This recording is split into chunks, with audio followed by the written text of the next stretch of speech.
as Bitcoin plummeted Friday and Saturday for a total of 25% dumpiness in just hours. The global markets opening on Monday will be the deciding factor for pumpiness confirmed or downright dumpiness. And was Bitcoin's price drop a reaction to the coming Evergrande default?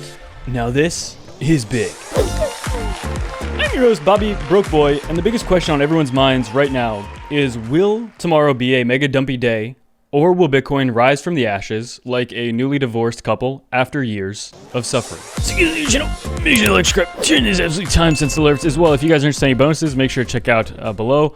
But as well, follow my real Twitter here, close to that absolutely magic number, extremely close. And yeah, so make sure to check out my real Twitter and Instagram below.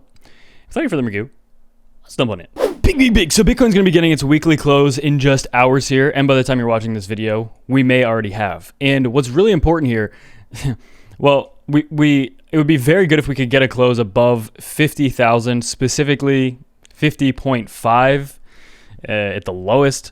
And as you can see, we're not there quite yet. But just like last week, if you guys remember last week, within about 60 minutes to 45 minutes before the weekly candle close, Bitcoin shot up well over, I forget, it was well over 1,000. It got a very big pump at the very last second.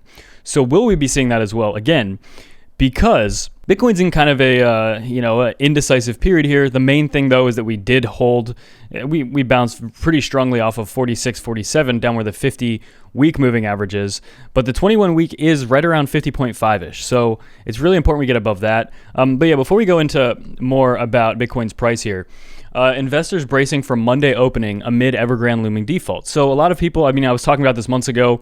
A lot of people were telling me just ignore it. It's not worth your time. But guys, like I said back then, this is something that we should be paying attention to.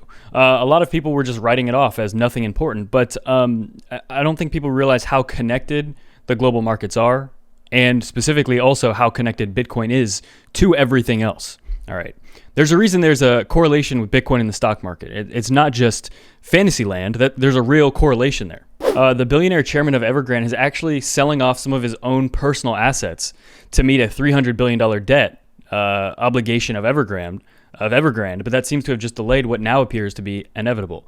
The first and so far the only market reaction to these Friday evening developments has been Saturday morning's Bitcoin dump. Okay, or Friday nights. Bitcoin's market is open 24/7. The stock market is not. And so it plunged to some by 20% here. Obviously, the liquidations and Bitcoin's trading environment contributed heavily to that. So that's kind of separate from global markets. Remember, China kicked out miners while the Evergrande story was developing months ago. And could they have been preparing for an event like this for a while, right? Did they do that a few months ago in preparation for something like this?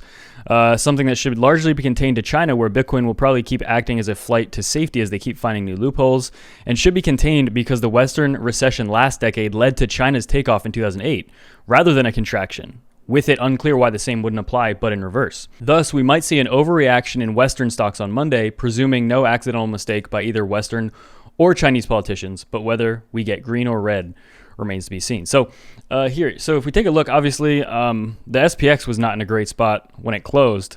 You can see that here, also right on its 50-day moving average. But yeah, it's just something we need to be watching in just hours here as the Asian markets open up. And Bitcoin's in a very peculiar spot. We're below the 21 and 50-day moving averages. The 200 is right around 46,000. And like I said, it's good we're above that. But again, this is one of those deciding moments, just like back here at the end of September and just like here at the end of July. Okay, so nothing really new in that sense. And each of these are separated by about 2 months, roughly. End of July to the end of September to the end of November, beginning of December. So again, if we're able to hold here, it's very likely we'll see what we saw after the last 2 times we hold, which is nice moves to the upside. We've got bailed out the last couple of months with all the Evergrande stuff and then all the other FUD. There's a lot of FUD going on back here. And as well, there was a lot of FUD going on back here. Will we be able to reclaim 50 at the least? One of those last minute pumps like we saw exactly last week. As you guys on your channel, make sure to like, subscribe, turn on those Missy's absolutely time-sensitive alerts. As well, my real Twitter is just pinned right in the description and comments below. If you guys are interested in that, we did do like a flash competition, just like an hour. All you do is retweet it and follow. And I believe Jason won $100 in Bitcoin. Yeah, I think he's German, so he has to get back to me still. I don't think he saw it yet, but without any further ado, it's free.